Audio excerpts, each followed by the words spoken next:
So like it gives parents a culprit.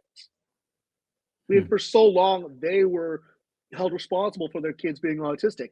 So like I really kind of, and on top of that, I think it really fits into, again, Wow.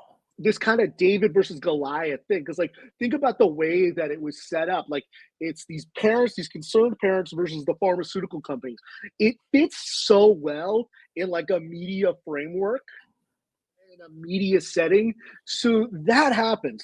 Then, of course, what do we learn? Well, we learned that Andrew Wakefield was a liar, that he was being paid by law firms that were trying to sue the vaccine companies in the United Kingdom. He loses his medical license, and he loses his and the Lancet study is retracted. But think about it. That was in 1998. That study comes out.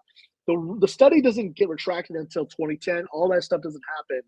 So that goes on, and that enters pun intended, that enters the bloodstream for like more than a decade, and it just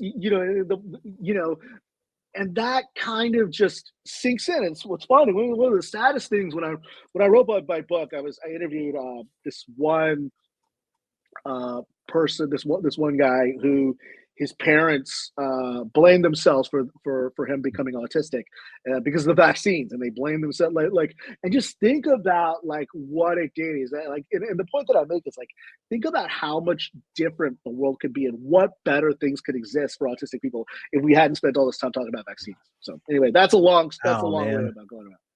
Wow.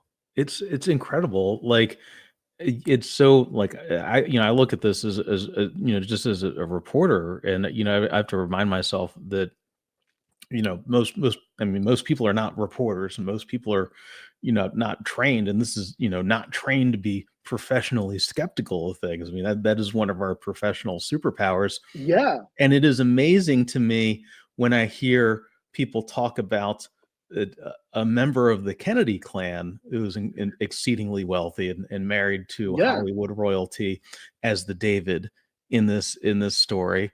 Uh, much the same way that I hear about Trump, who is a Manhattan real estate developer who is spectacularly yeah. wealthy. And I'm like, wait a minute, guys, like that's flipped.